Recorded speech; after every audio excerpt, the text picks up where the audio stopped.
मेरे साथ, तुम्हें नरक मिलेगा पापी आदमी। तू सोचता था कोई देख नहीं रहा, अब हर पाप सामने आएगा। यहाँ सीधा हिसाब होता है। ले जाइए महाराज, माफ कर दीजिए। अब नहीं, यहाँ सिर्फ पापों का हिसाब होता है। नमस्कार दोस्तों, यह कहानी कोई कल्पना नहीं है।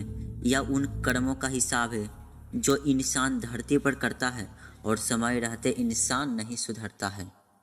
इस दुनिया में हो सकता है कानून ना पहुँचे, पर यमराज की दृष्टि कभी झुकती नहीं है। यमराज का दरबार। जब आत्मा शरीर छोड़ती है तो वह सीधे स्वर्ग या नरक नहीं जाती है।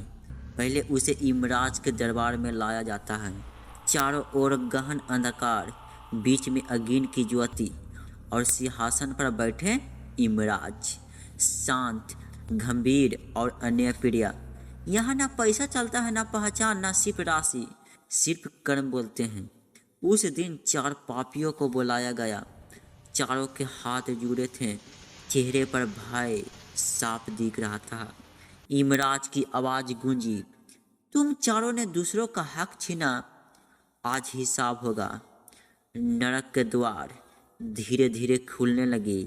पहला पापी आगे आया, बोला, महाराज गरीबी थी इसलिए चोरी की।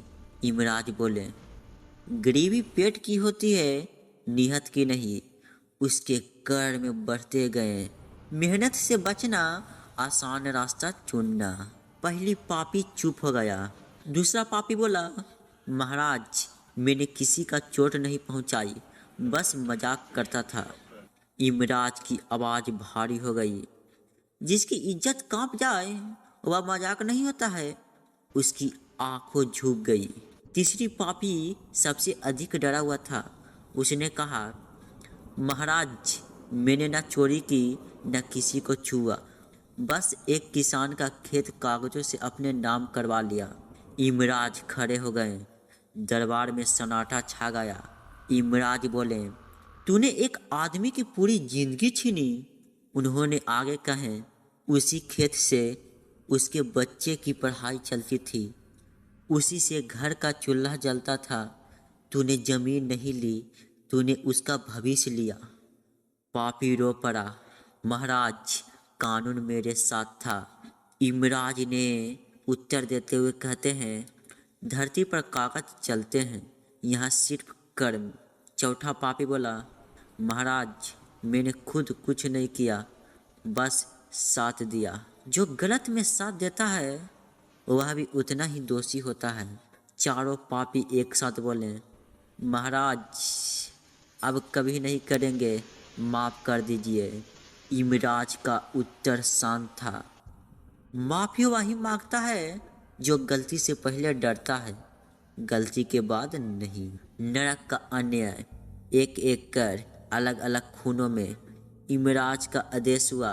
हर पाप का दंड अलग है, इसलिए हर पापी का मार्ग अलग होगा। दरबार की भूमि हिलने लगी। नरक के मार्ग खुल गए। पहले पापी को जंजीरों सहित एक लाल बहती धारा के पास ले जाया गया। यमदूत बोले, जिसने दूसरों की मेहनत चुराई, अब वह अपनी गलती इसी मार्ग में याद करेगा। उन पापियों को धारा में उतारा गया। उसकी आवाज़ धीरे धीरे दूर होती गई। दूसरा पापी को एक अलग मार्ग से अंधकार से भरे कुंड तक ले जाया गया।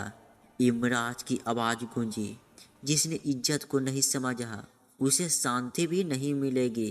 उन पापियों को कुंड में उतारा गया। वहाँ न हंसी थी न बहाना। तीसरी पापी को नरक के गहरे हिस्से में ले जाया गया। वहाँ एक भारी अस्थिर धारा थी, जिसने छीने गए हकों का बोझ था। यमराज बोले, जिसने किसी का जमीन छीनी वह अब खुद बोझ बनेगा।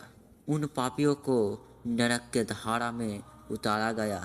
न डूब सका न निकल सका। अंत में चौथा पापी को उसके हिस्से का मार्ग पर भेजा गया।